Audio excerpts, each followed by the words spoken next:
Кыргыз Республикасынын судьяларынын 13-чү курултайынын урматтуу катышуучулары, сот тутуму адилеттүүлүк менен укук тартибин камсыз кылуу аркылуу укуктук мамлекетти өнүктүрүүдө негизги ролду ойнору жалпыбызга жакшы маалым. Кара Кыргыз автоном облусу түзүлгөндөн тарта мамлекетибиз менен тагдырлаш болуп келаткан сот тутуму өлкөнүн түптөлүшүнө, өнүгүшүнө өз салымын кошуп келүүдө. Мынакей 3 жылда бир өтүүчү бүгүнкү судьялар курултайы мамлекетте сот бийлигинин өзгөчө ордун айгинелеп турат. Кыргызстандын сот бийлиги өлкөдө демократиянын негизги таянычы болуп келген жана мындан ары дагы боло бермекчи. Мамлекеттин турмушунда мыйзамдуулукту камсыздоо менен жарандардын укуктарын жана эркиндиктерин коргоо, саясий система ичиндеги тең салмактуулукту сактоо аркылуу адилетсиздик менен күрөшүүнүн куралы катары негизги ролду ойнойт. Эзелтен эле биздин ата-бабаларыбыз эң маанилүү мамлекеттик маселелерди талкуулоо үчүн курултайларды өткөрүшкөндө сот адилеттигинин орду бийик болгон. Ата-бабалар сот адилеттигинин элдин ыйманына, бийлердин абийир аракетине, жалпы коомдун адеп аклагына байланган касиеттүү көрүнүш катары чоң маани беришкен. Ошол мурас муундан муунга өтүп, бүгүнкү күндө биздин сот системабыздын өзөгүн түздү. Биз ар дайым Кыргызстандын сот бийлиги мыйзамдуулуктун жана адилеттүүлүктүн башаты болуш керек деп көп айтып келебиз.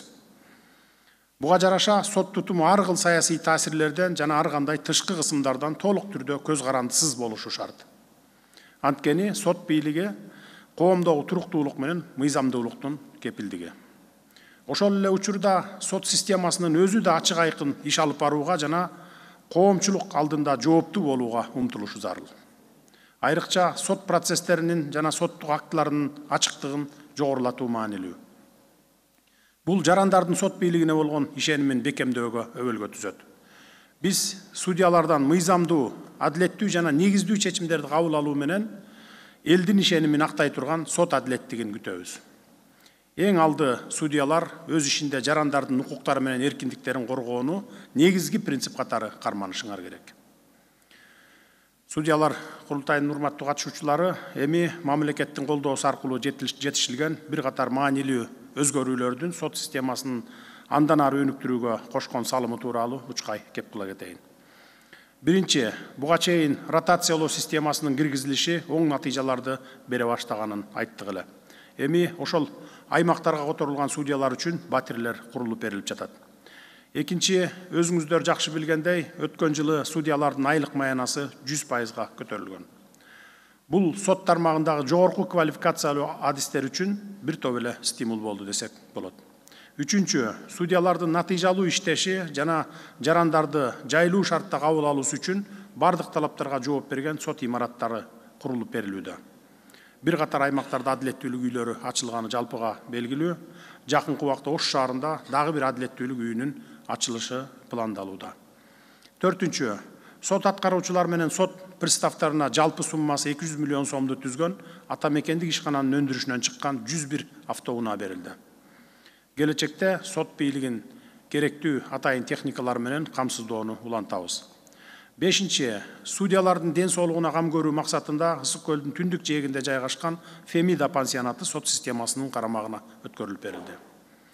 Мындай иш аракеттер менен катар чечиле элек көйгөйлөрүбүз дагы бар. Алардын баарын алдыда Кудай буйрса чечебиз.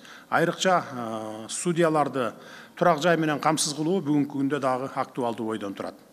Судьялардын ак кызмат кылуусуна татыктуу шарттарды түзүү аракеттери мындан ары дагы улантылат. Келечекте сот тутумунун турак жайга муктаж кызматкерлеринин мамлекеттик ипотекалык компаниянын программаларынын алкагында турак жай менен камсыз кылуу чечимдерибиз бар. Урматтуу судьялар, өлкө жетекчилигинин эң маанилүү багыттарынын бири бул коррупциянын тамырын кыркуу. Сот тутумундагы коррупция эң биринчи кезекте жалпы журтубуздун мамлекетке болгон ишенимин солгундатарын баса белгилеймин.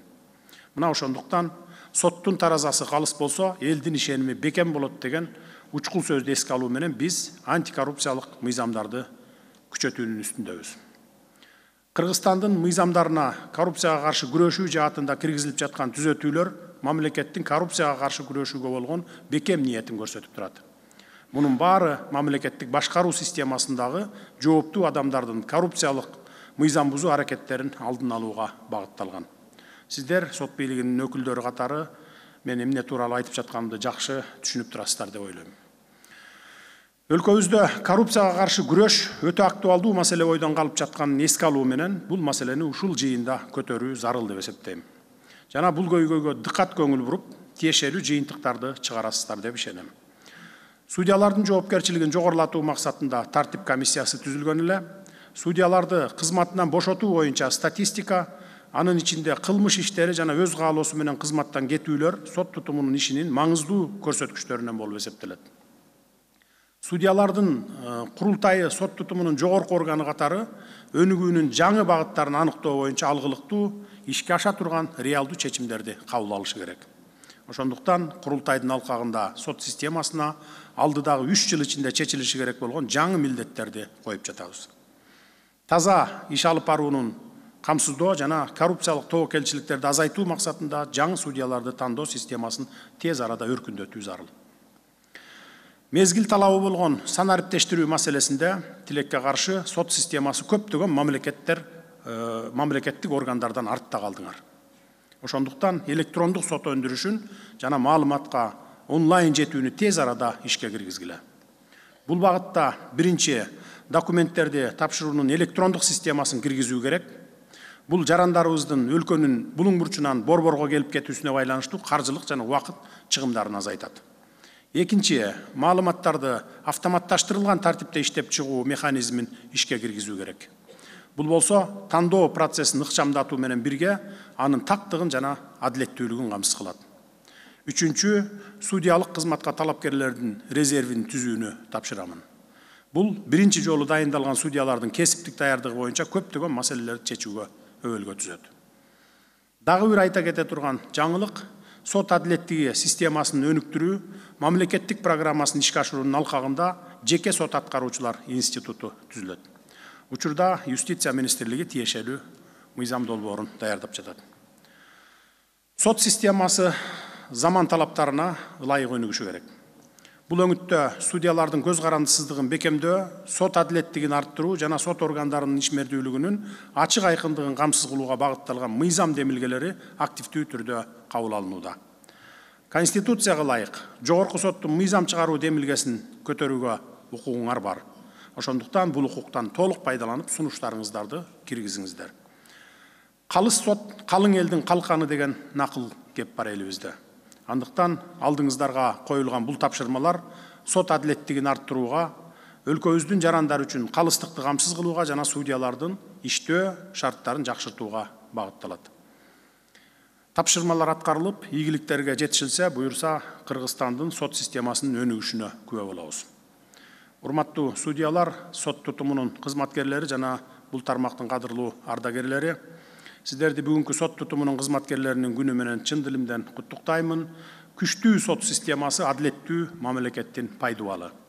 Ошондуктан кара кылды как жарган калыстыктан тайбай, тараза ташын тең кармап, акыйкаттыкты туу тутуп, мыйзам үстөмдүгүн сактоо менен ак кызматыңыздарды кылыңыздар. Ары түйшүктүү, ары жоопкерчиликтүү ишиңиздерди ийгиликтер коштоп жүрсүн. Сиздерге жана үй бүлөңүздөргө бекем ден соолук, бакубатчылык каалаймын. Көңүл бурганыңыздарга рахмат.